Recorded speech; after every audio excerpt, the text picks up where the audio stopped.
नमस्कार दोस्तों, हमारी एक सीरीज चल रही है जिसमें हम बता रहे हैं कि अगर आप किसी भी स्टेट से हैं, उस स्टेट की कौन से डिस्ट्रिक्ट से कौन से प्रोडक्ट एक्सपोर्ट हो रहे हैं और अगर आप करना चाहें तो उन प्रोडक्ट्स को आप एक्सपोर्ट कर सकते हैं।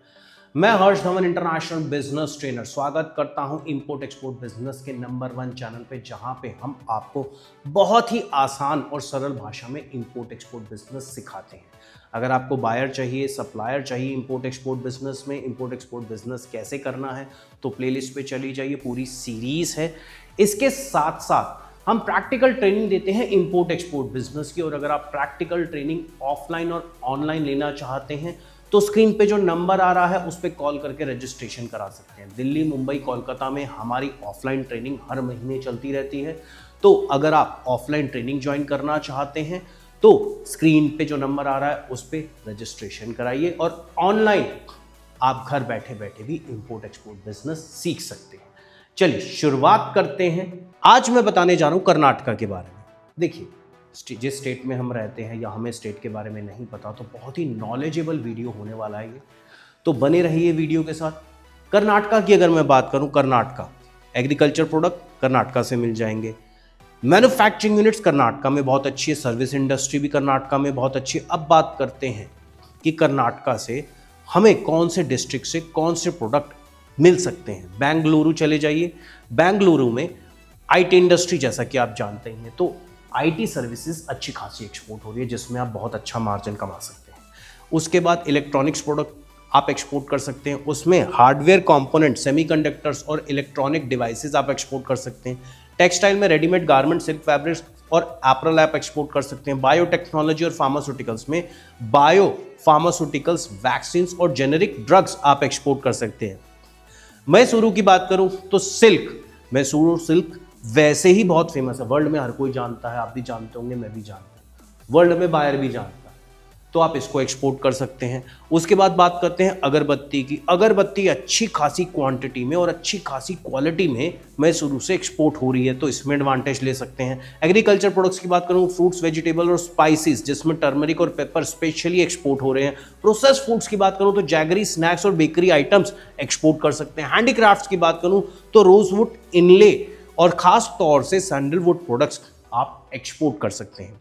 फिर आप बलारी चले जाइए, बलारी से आयरन और स्टील में आयरन और अच्छा खासा एक्सपोर्ट हो रहा है, लेकिन मैं एक इन्फॉर्मेशन देना चाहता हूं, आयरन और का अगर एक्सपोर्ट करने चाहते हैं तो आपको मिनिमम 25 से 50 लाख जेब में लेके चलना पड़ेगा। इसके बल्क ऑर्डर अच्छे खासे होते हैं।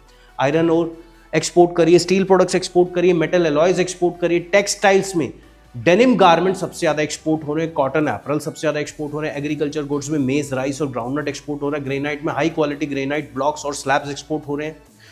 बेलागावी में आप शुगर से रिलेटेड प्रोडक्ट्स या शुगर एक्सपोर्ट कर सकते हैं, लेकिन इन्वेस्टमेंट अच्छी खासी चाहिए। अगेन बल्क ऑर्डर मिलते हैं। एग्रीकल्चर प्रोडक्ट्स में जैगरी को आप एक्सपोर्ट करिए, पैडी एक्सपोर्ट करिए, इसमें आपको अच्छा खासा मार्जिन मिलेगा। मशीनरी में हाइड्रोलिक सिस्टम्स, इंडस्ट्रियल मशीनरी और फाउंड्री प्रोडक्ट्स आप एक्सपोर्ट कर सकते हैं। टेक्सटाइल में कॉटन, फैब्रिक्स, हैंडलूम प्रोडक्ट्स आप एक्सपोर्ट कर सकते हैं। इसके बाद हुबाली, धारवाड़ चले जाइए। एग्रीकल्चर प्रोडक्ट्स में ग्राउंडनट्स, कॉटन और सोयाबीन आप एक्सपोर्ट कर सकते हैं। हैंडीक्राफ्ट्स में वुडन टॉयज आप एक्सपोर्ट कर सकते हैं। टेक्सटाइल में कॉटन गारमेंट्स और हैंडलूम फैब्रिक्स आप एक्सपोर्ट कर सकते हैं। ग्रेनाइट में स्टोन ब्लॉक्स और स्लैब्स एक्सपोर्ट कर सकते हैं। मंगलुरु में चले जाइए। मंगलुरु में एग्रीकल्चर प्रोडक्ट्स में एरेका नट अच्छा खासा एक्सपोर्ट हो रहा है, कोकोनट एक्सपोर्ट हो रहा है, कोकोनट से रिलेटेड प्रोडक्ट एक्सपोर्ट हो रहे हैं। कैश्यू नट आप एक्सपोर्ट करिए। सी फूड में फ्रोजन श्रिम्प, फिश और सी फूड प्रोडक्ट आप एक्सपोर्ट कर सकते हैं। केमिकल्स में पेट्रोकेमिकल्स और फर्टिलाइजर्स आप एक्सपोर्ट कर सकते हैं। प्रोसेस फूड्स में कोकोनट ऑयल, पिकल्स और स्नैक्स आप एक्सपोर्ट कर सकते हैं। उडुपी चली जाइए। सी फूड में प्रोसेस फूड, सी फूड जैसे श्रिम्प हो गया, प्रॉन्स हो गया, फिश एक्सपोर्ट कर सकते हैं। एग्रीकल्चर प्रोडक्ट्स में अरेका नट यहाँ से भी एक्सपोर्ट होता है, कोकोनट भी यहाँ से एक्सपोर्ट होता है, और खास तौर से पेपर आप एक्सपोर्ट करिए अगर आप बल्क ऑर्डर लेना चाहते हैं तो। हैंडीक्राफ्ट्स में वुडन और मेटल हैंडीक्राफ्ट्स आप एक्सपोर्ट कर सकते हैं। प्रोसेस फूड में कोकोनट ऑयल और स्नैक्स आप एक्सपोर्ट कर सकते हैं। कोकोनट प्रोडक्ट्स अच्छे खासे मार्जिन देंगे, अभी एक्सपोर्ट शुरू करिए इसका। तो अगर मैं कुर्ग जाता हूँ तो कॉफ़ी सबसे ज़्यादा एक्सपोर्ट की जाती है। कॉफ़ी में अरेबिका और रोबस्टा कॉफ़ी बीन्स सबसे ज़्यादा एक्सपोर्ट होते हैं। स्पाइसेस में ब्लैक पेपर, कार्डमम और वनीला सबसे ज़्यादा एक्सपोर्ट होता है। हनी की अगर मैं बात करूं तो ऑर्गेनिक हनी सबसे ज़्यादा एक्सपोर्ट की जाती है। टूरिज्म और हॉस्पिटैलिटी की बात करूं तो यहाँ पे क्या होता है, इको टूरिज्म में कॉफ़ी प्लांटेशन का बहुत अच्छा काम या बहुत अच्छा वर्क दिखाया जाता है, समझाया जाता है, यानी एक तरीके से सर्विस दी जाती है कि जिन लोगों को कॉफ़ी प्लांटेशन करना है। तो इसकी वजह से भी बहुत से फॉरेनर्स यहाँ पे आते हैं सीखने के लिए, जो कि पे क्या करते हैं, डॉलर में करते हैं। तो इसका मतलब इससे भी आप पैसा कमा सकते हैं। फिर अगर मैं बात करूं चिकमंगलूर की, तो यहाँ से कॉफ़ी सबसे ज़्यादा एक्सपोर्ट होती है। कॉफ़ी में प्रीमियम कॉफ़ी बीन्स जैसे अरेबिका हो गया, रोबस्टा हो गया, ये ज़्यादा एक्सपोर्ट होती है। स्पाइसेस में पेपर और कार्डमम सबसे ज़्यादा एक्सपोर्ट होते हैं। सिल्क में सिल्क फैब्रिक और साड़ीज़ एक्सपोर्ट होती हैं। प्रोसेस फूड में कॉफ़ी पाउडर और ऑर्गेनिक प्रोडक्ट्स एक्सपोर्ट किए जाते हैं। हसान की बात करूं तो कॉफ़ी यहाँ से भी एक्सपोर्ट होती है। अरेबिका और रोबस्टा कॉफ़ी बीन्स यहाँ से भी एक्सपोर्ट होती हैं। एग्रीकल्चर प्रोडक्ट्स की बात करूं तो पैडी, रागी, फिंगर मिलेट्स और शुगर केन एक्सपोर्ट होता है। टेक्सटाइल की बात करूं सिल्क और कॉटन गारमेंट्स एक्सपोर्ट होता है। ग्रेनाइट की बात करूं तो high quality granite blocks export किए जाते हैं। तंबाकू की बात करूं तो एग्रीकल्चर प्रोडक्ट्स में कोकोनट, ग्राउंडनट और रागी सबसे ज़्यादा एक्सपोर्ट की जाते हैं। प्रोसेस फूड की बात करूं तो कोकोनट ऑयल, ग्राउंडनट ऑयल और स्नैक्स एक्सपोर्ट किए जाते हैं। टेक्सटाइल्स की बात करूं तो हैंडलूम फैब्रिक्स और साड़ीज एक्सपोर्ट किए जाते हैं। ग्रेनाइट की बात करूं स्टोन, स्लैब्स और ब्लॉक्स एक्सपोर्ट किए जाते हैं। रायचूर की बात करूं तो एग्रीकल्चर प्रोडक्ट्स में पैडी सबसे ज़्यादा एक्सपोर्ट हो रहा है। ग्राउंडनट एक्सपोर्ट हो रहा है, कॉटन एक्सपोर्ट हो रहा है। टेक्सटाइल्स में कॉटन फैब्रिक और साड़ी एक्सपोर्ट हो रही है। ग्रेनाइट में ग्रेनाइट ब्लॉक्स और स्लैब एक्सपोर्ट कर सकते हो। हैंडीक्राफ्ट में पॉटरी प्रोडक्ट्स और ट्रेडिशनल हैंडीक्राफ्ट एक्सपोर्ट कर सकते हो। बीजापुर की बात करूं जैसे जिसे विजयपुरा भी बोला जाता है। अगर हम बात करें एग्रीकल्चर प्रोडक्ट्स में तो इसमें यहाँ पे ग्रेप्स और पोमोग्रेनेट एक्सपोर्ट कर सकते हो, अनियन एक्सपोर्ट कर सकते हो। प्रोसेस फूड की बात करूँ तो रेजिन्स हो गया, ग्रेप जूस हो गया, जैगरी यहाँ से एक्सपोर्ट होती है। टेक्सटाइल की बात करूँ तो हैंडलूम फैब्रिक्स और साड़ीज एक्सपोर्ट होती है। ग्रेनाइट की बात करूँ तो ग्रेनाइट, स्टोन और स्लैब्स एक्सपोर्ट होते हैं। अगर मैं आगे बात करूँ बागलकोट की, बागलकोट से एग्रीकल्चर प्रोडक्ट्स में शुगर केन, ग्राउंडनट और पैडी एक्सपोर्ट होता है।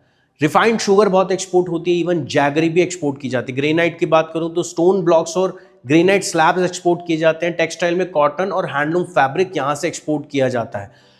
शिवामोगा की बात करूं तो एग्रीकल्चर प्रोडक्ट्स में अरेका नट यहां से भी एक्सपोर्ट होता है। कोकोनट एक्सपोर्ट होता है, पैडी एक्सपोर्ट होता है। प्रोसेस फूड की बात करूं तो कोकोनट ऑयल और जैगरी एक्सपोर्ट की जाती है। टेक्सटाइल की बात करूं तो हैंडलूम्स और फैब्रिक और सिल्क साड़ीज एक्सपोर्ट होती है। वुडन प्रोडक्ट्स की अगर बात करूं तो वुडन फर्नीचर और हैंडीक्राफ्ट एक्सपोर्ट किया जाता है। कोपल की बात करूं तो एग्रीकल्चर प्रोडक्ट्स में ग्राउंडनट, मेज और पैडी एक्सपोर्ट किया जाता है। ग्रेनाइट की बात करूं ग्रेनाइट ब्लॉक्स और स्लैब्स एक्सपोर्ट किया जाता है।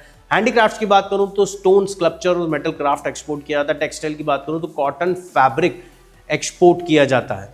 अगर मैं बात करूं चित्रदुर्गा की तो एग्रीकल्चर प्रोडक्ट्स में मेज, रागी और ग्राउंडनट एक्सपोर्ट किया जाता है। ग्रेनाइट में स्टोन, ब्लॉक्स और स्लैब एक्सपोर्ट किए जाते हैं। टेक्सटाइल्स में हैंडलूम फैब्रिक और गारमेंट्स एक्सपोर्ट किया जाता है। प्रोसेस फूड में मेज बेस्ड प्रोडक्ट और स्नैक्स एक्सपोर्ट किए जाते हैं। हावेरी की बात करूं तो एग्रीकल्चर प्रोडक्ट्स में ग्राउंडनट, मेज और कॉटन एक्सपोर्ट किया जाता है। हैंडीक्राफ्ट में ट्रेडिशनल वुडन क्राफ्ट्स और टॉयज एक्सपोर्ट किए जाते हैं। टेक्सटाइल्स में कॉटन फैब्रिक और हैंडलूम प्रोडक्ट्स एक्सपोर्ट किए जाते हैं। प्रोसेस फूड में ग्राउंडनट और ऑयल स्नैक्स एक्सपोर्ट किए जाते हैं। मांड्या की बात करूं तो एग्रीकल्चर प्रोडक्ट्स में शुगर केन, पैडी और रागी एक्सपोर्ट की जाती है। शुगर में रिफाइंड शुगर और जैगरी एक्सपोर्ट की जाती है। प्रोसेस फूड में राइस बेस्ड प्रोडक्ट्स और स्नैक्स एक्सपोर्ट किए जाते हैं। टेक्सटाइल में सिल्क, साड़ीज और हैंडलूम फैब्रिक एक्सपोर्ट किया जाता है। कोलर की अगर मैं बात करूं तो एग्रीकल्चर प्रोडक्ट्स में मैंगो, टोमेटो और सिल्क एक्सपोर्ट किया जाता है। प्रोसेस फूड में मैंगो पल्प, टोमेटो केचप और फ्रूट जूसेस एक्सपोर्ट किया जाता है। टेक्सटाइल में सिल्क फैब्रिक्स और गारमेंट्स एक्सपोर्ट किया जाता है। ग्रेनाइट में स्टोन ब्लॉक्स और स्लैब्स एक्सपोर्ट होते हैं। रामा नगारा की बात करूं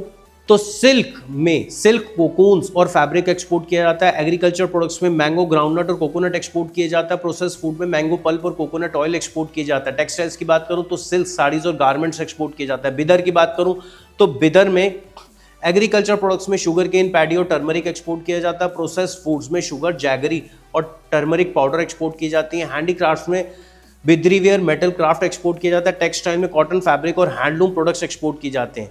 गदाक की बात करूं तो एग्रीकल्चर प्रोडक्ट्स में ग्राउंडनट, मेज और कॉटन एक्सपोर्ट किया जाता है। ग्रेनाइट में ग्रेनाइट ब्लॉक्स और स्लैब्स एक्सपोर्ट किया जाता है। टेक्सटाइल में हैंडलूम फैब्रिक्स और कॉटन गारमेंट्स एक्सपोर्ट किए जाते हैं। हैंडीक्राफ्ट में ट्रेडिशनल वुडन टॉयज और क्राफ्ट एक्सपोर्ट किए जाते हैं। यादगीर की बात करूं तो एग्रीकल्चर प्रोडक्ट्स में पैडी, मेज और कॉटन एक्सपोर्ट किए जाते हैं। ग्रेनाइट में स्टोन ब्लॉक्स और स्लैब्स एक्सपोर्ट किए जाते हैं। टेक्सटाइल में कॉटन फैब्रिक और गारमेंट्स एक्सपोर्ट किए जाते हैं।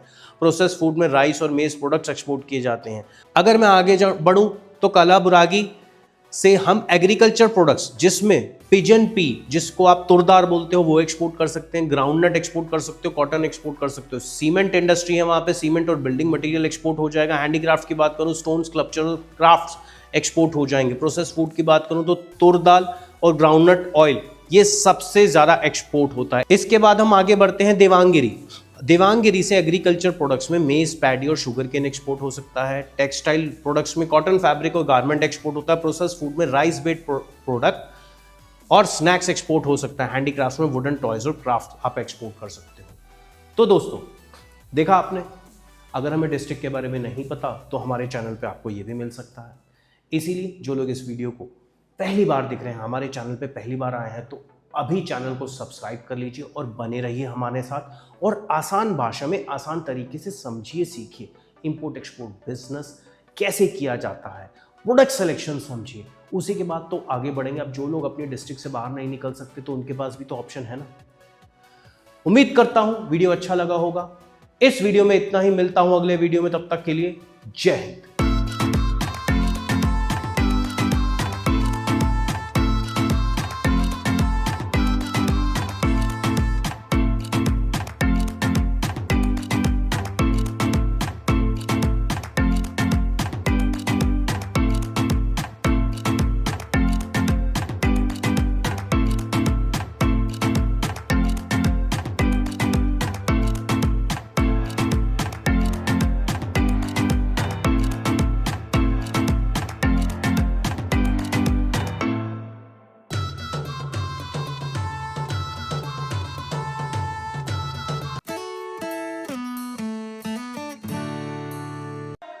Fearless.